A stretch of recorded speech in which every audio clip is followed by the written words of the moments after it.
On the weekend of November 29, 1981, Natalie Wood Wagner and her husband, Robert Wagner, spent the weekend on their boat. Sometime in the morning of November 29th, Miss Wood somehow ended up in the water and drowned. A $500,000 robbery in 2011 exposed more than stolen diamonds from Jill St. John's home. Inside that Aspen house were secrets about her life with Robert Wagner that even their closest friends didn't know. Jill was labeled a homewrecker in 1982 when she dated Wagner just months after Natalie Wood died. I've always been terrified, still am, of water, dark water, seawater. His stepdaughter resented her for years.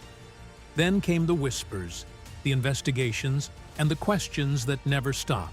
You know, this accident that occurred, I wasn't there. I wasn't there for her.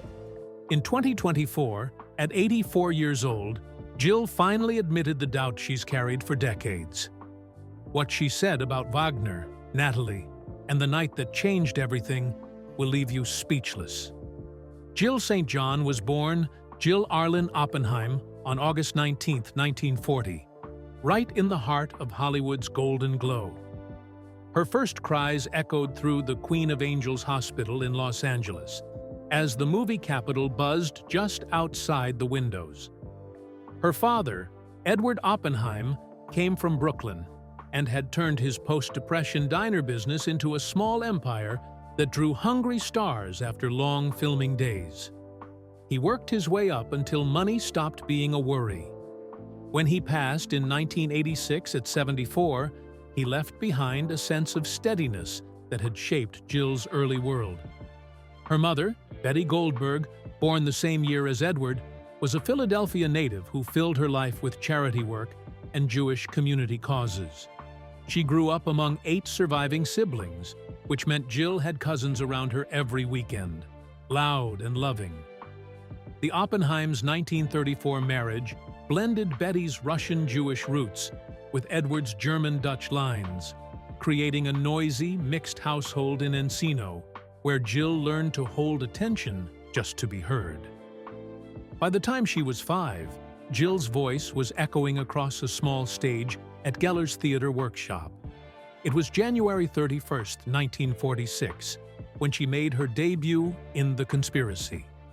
She read every word clearly, while other kids still stumbled over picture books. Directors called her precocious.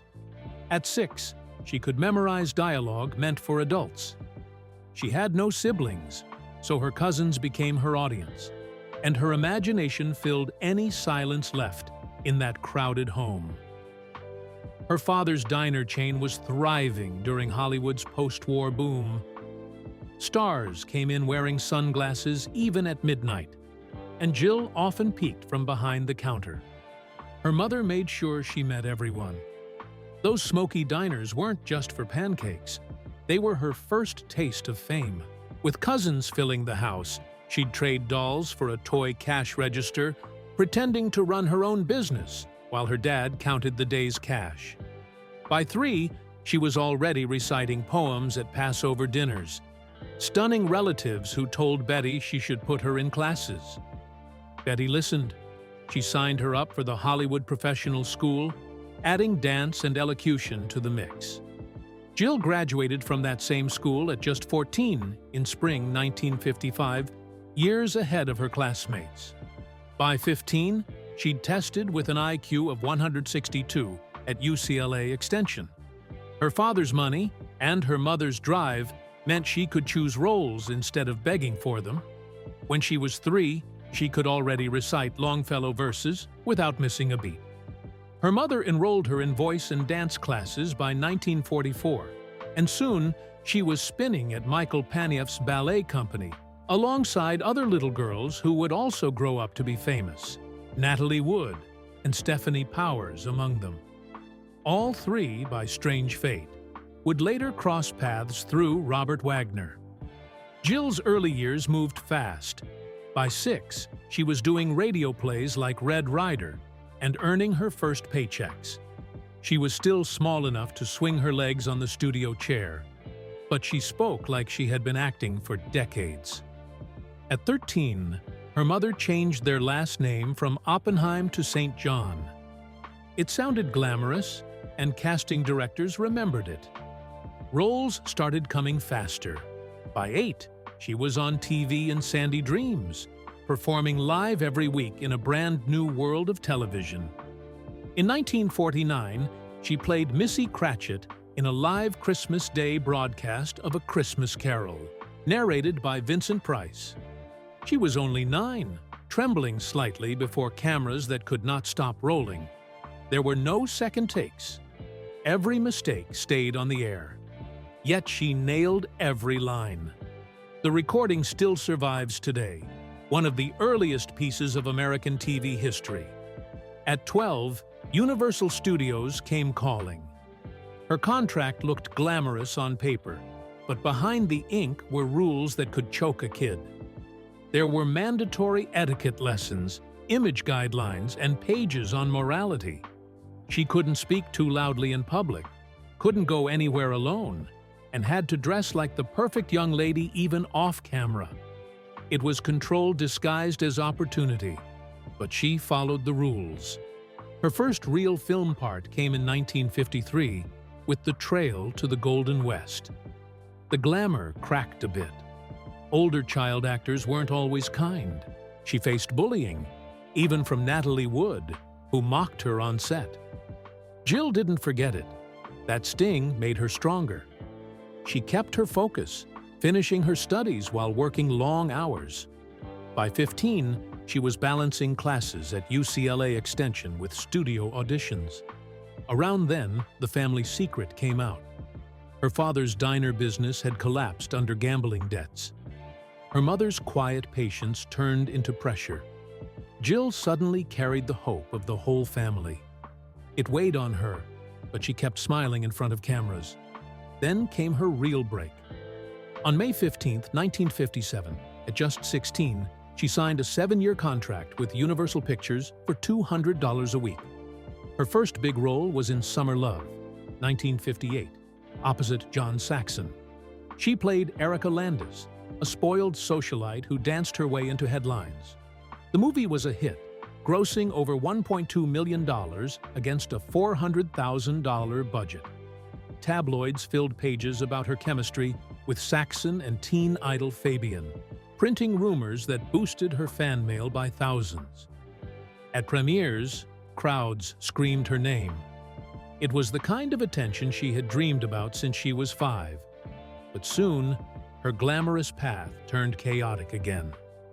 During No Time for Flowers in 1958, she was only 17 and filming in Prague when riots broke out nearby. Protesters tore down a Stalin statue just 50 miles from the set. Shooting shut down for days as tanks rolled in the distance. Jill hid inside her hotel, clutching an American newspaper that told of Hungary's revolution. She whispered to her co-star about escaping.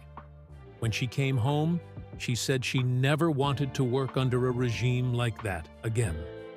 A year later, in 1959, she clashed with director Henry Levin on the set of The Remarkable Mr. Pennypacker. He cut her best lines, and she exploded in front of the crew, refusing to shoot. Clifton Webb had to calm her down. The studio tried to bury the fight, but reporters heard about it. She was labeled trouble. Yet her boldness also earned respect. She gave Kate Pennypacker a spark that critics loved. That same year, she joined The Dennis O'Keefe Show on ABC, playing Gina, a college flirt who quickly became a fan favorite. Off-screen, life mirrored fiction. She snuck into Hollywood clubs, got caught with fake IDs, and once even raced down Sunset Strip in a stolen MGM prop car. The studio paid off the police to keep it quiet. The show's ratings soared, helped by the very gossip that scared ABC's executives. Then in June 1960, during the Lost World shoot in the Brazilian Amazon, danger struck again. While filming a jungle scene, a real scorpion stung her thigh. She collapsed, screaming, as the crew scrambled. She was airlifted 80 miles to a hospital in São Paulo. The venom nearly killed her. Doctors said one more hour would have been too late. Her leg swelled 3 times its size, and the pain left her shaking.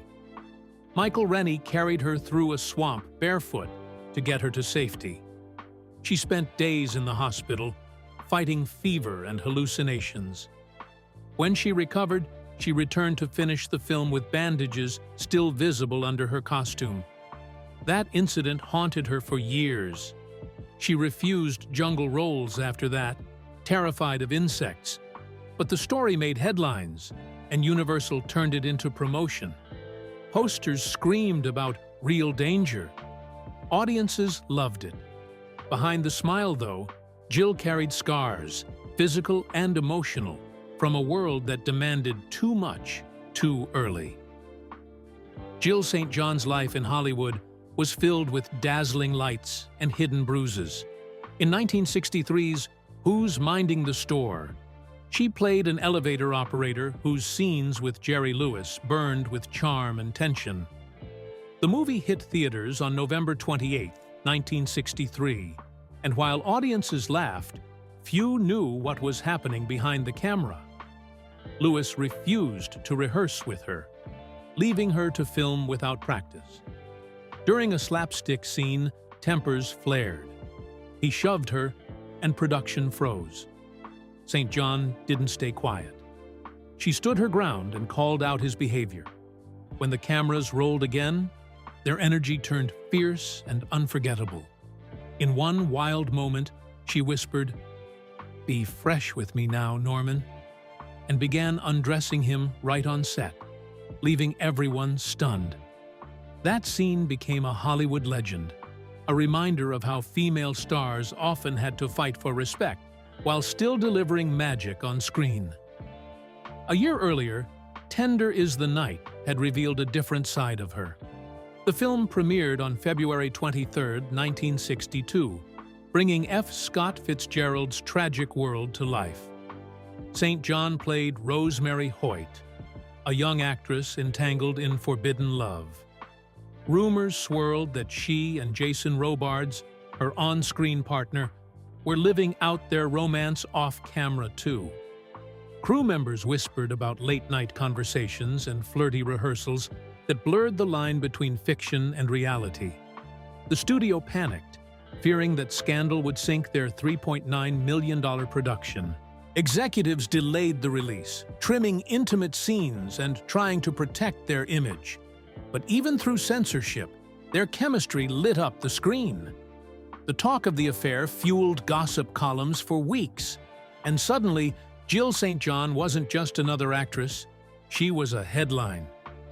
Then came The Liquidator, released in 1965. She played Iris McIntosh, a secretary turned spy who hid secrets behind her smile. It was meant to launch a new franchise, but disaster struck before the premiere.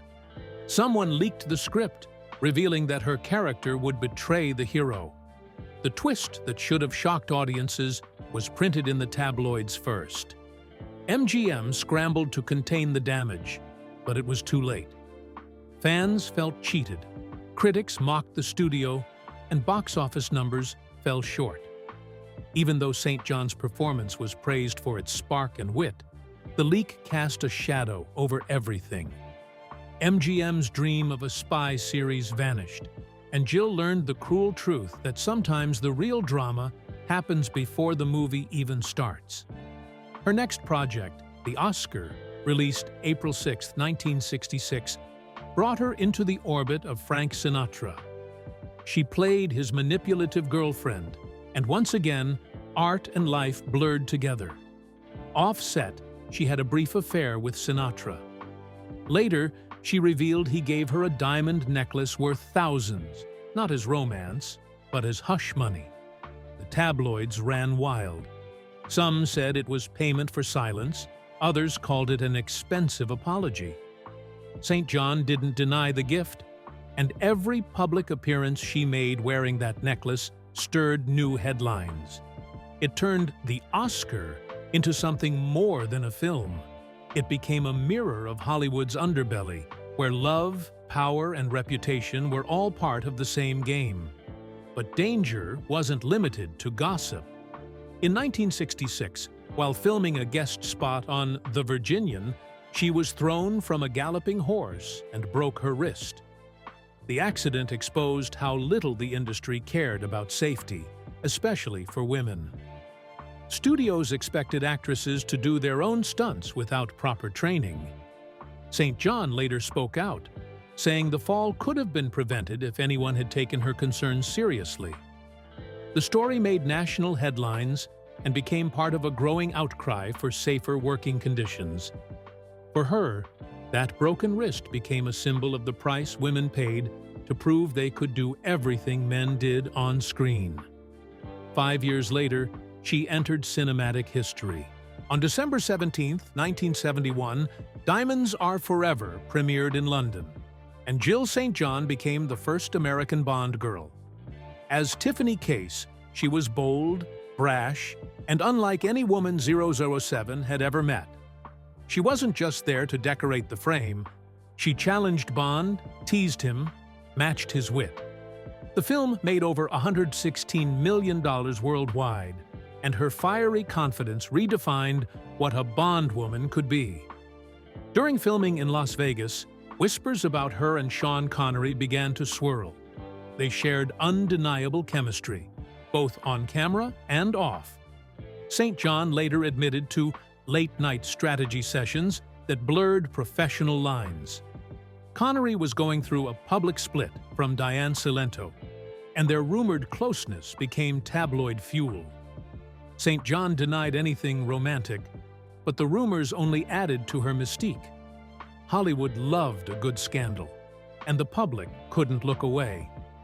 While shooting the desert oil pipeline scene, things took a terrifying turn. The explosions were real enough, but one take went wrong when an actual gas leak filled the air. Flames burst too close, and the crew scrambled to shut everything down. St. John ran through the smoke, barely escaping. She later said the fear in her eyes during that scene wasn't acting. It was survival. That day earned her respect as someone who didn't just play brave. She was. Off camera, she fought her own battles. Director Guy Hamilton tried pushing her toward more revealing costumes, insisting it would please the audience. She refused. When he suggested a nude scene, she stood her ground and said no. It was rare in that era for a woman to push back, but she did it calmly and firmly. The crew admired her for it. That quiet defiance became a turning point, not only in her career, but in how actresses learned to set boundaries. After Diamonds Are Forever, the offers poured in. Producers wanted her in more Bond films, but she turned them all down. She didn't want to be boxed into one image. Most stars would have taken the fame and fortune, but Jill wanted control. She chased different roles, proving she was more than a beautiful face in a spy film. That decision helped her career last far longer than anyone expected. In the 1980s, she showed her versatility again. On October 17, 1983, she joined the primetime drama Emerald Point NEAS as Deanna Kincaid. The show had everything: family feuds, espionage, love triangles, and Jill played her part with sharp precision. Rumors floated that her character's subplot included hidden romantic tension between women, something CBS allegedly forced writers to tone down. The show's ratings dropped by its March 12, 1984 finale, but her performance stood out. Even as viewers tuned out, they remembered her. Long before that, she had graced Fantasy Island, delivering emotional performances that surprised those who only saw her as a Bond girl. She channeled heartbreak from her 1969 divorce from singer Jack Jones into a monologue so raw that producers kept it unscripted. It reminded people she could act with real soul, but acting came with danger too. During the 1979 shoot for The Concrete Cowboys, a misfired prop gun exploded near her, bursting at 140 decibels and damaging her left ear. She spent weeks in recovery, yet finished filming and refused to sue. She returned to work with fiercer energy, determined not to be remembered as fragile. Then came 1982's Heart to Heart. She guest-starred in an episode with Robert Wagner, and their chemistry spilled beyond the screen. They started dating soon after, and 8 years later, on May 26, 1990, they married. Their story felt like fate, the kind that only Hollywood could script. Even before that, she had stunned audiences in the 1974 thriller The Girl Who Came Gift-Wrapped, playing a seductive assassin wrapped in ribbons. A real-life food poisoning incident on set sent her to the hospital for a day, but she returned and finished strong. The movie pulled in 16 million viewers, proof that even chaos couldn't dull her shine. Jill St. John was still a teenager when her love life started turning into headline fuel, and the first shock came fast. On May 12, 1957, she married Neil Dubin in Yuma, Arizona. She was only 16. At first, it looked like a dream that happened too quickly to question, but then the dream started cracking in public. Within a year, the marriage was already collapsing, and by July 1958, it ended in divorce, with scandal hanging over it. Reports from that time said Dubin began a very visible affair with a close family friend, while Jill was still his wife. That was the kind of betrayal that does not stay private. Jill filed for divorce, citing irreconcilable differences and severe emotional distress, and the story turned into a mix of tabloid heat and legal drama. Contemporary accounts also said Dubin mocked her and harassed her, and the way her attorney pointed to her age made it feel even harsher. She was young, trapped in something ugly, and the whole world was watching. After that, she tried again, and somehow it got louder.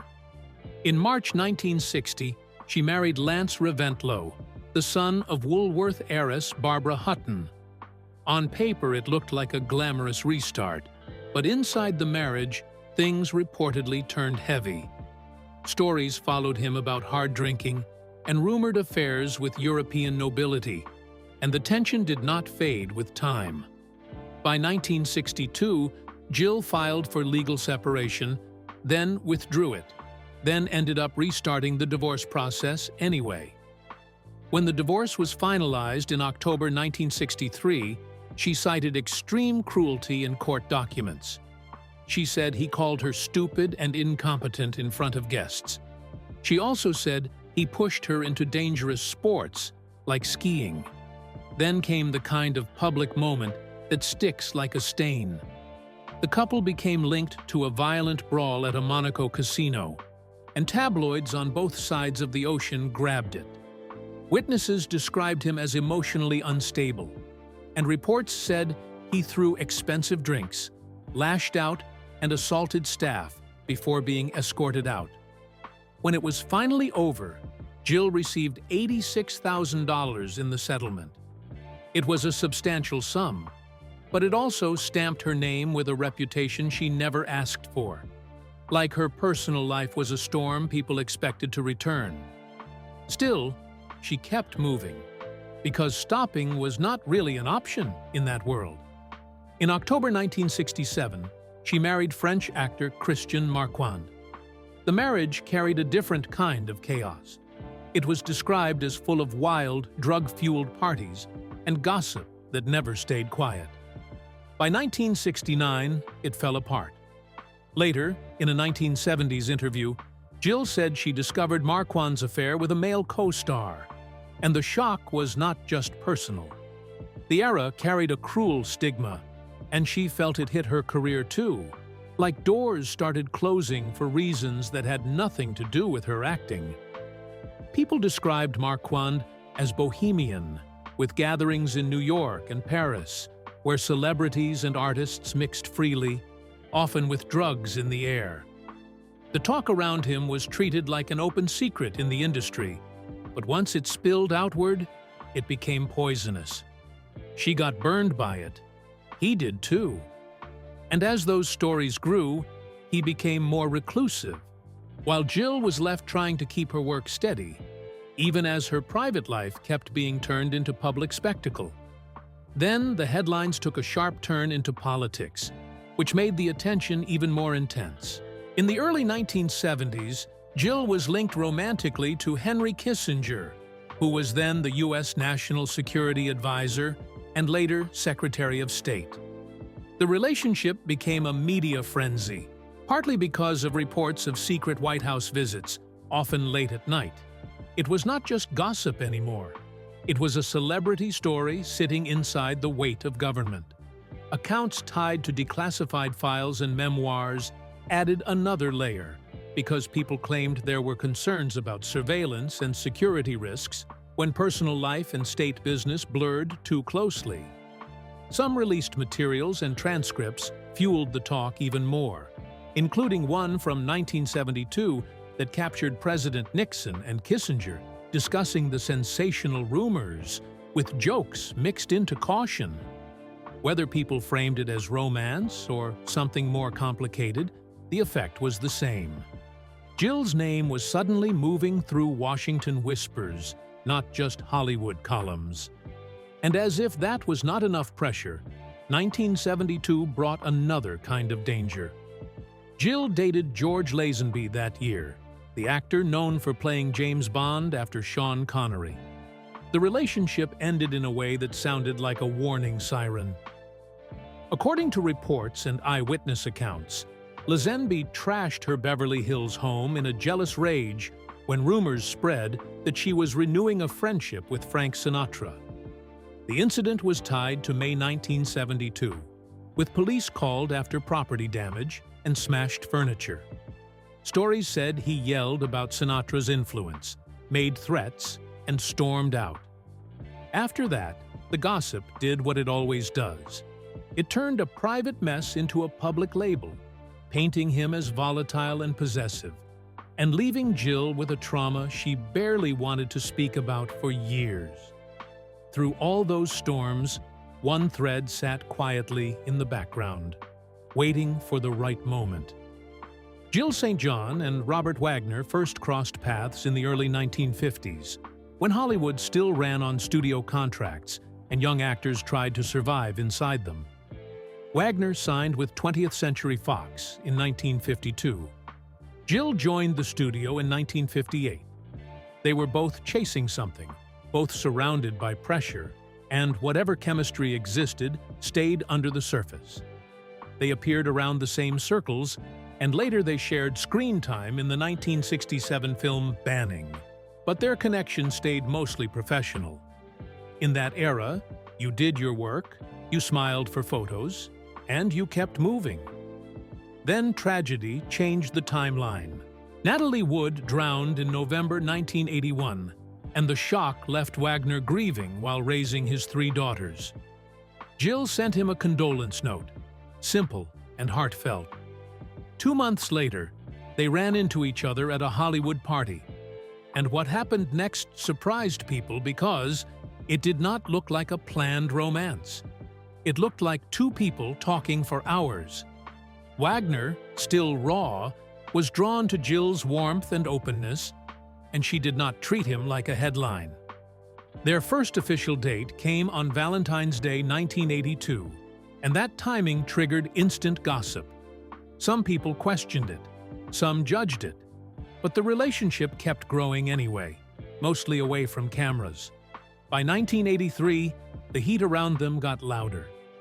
Jill made guest appearances during the filming of Heart to Heart, and reports from people around the set claimed the 2 shared flirtatious moments, even kisses during rehearsals that quickly leaked into gossip columns.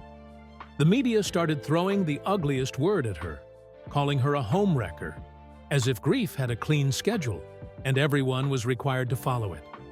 It put pressure on them, but it also revealed something. They were not running. They stayed together. Years passed.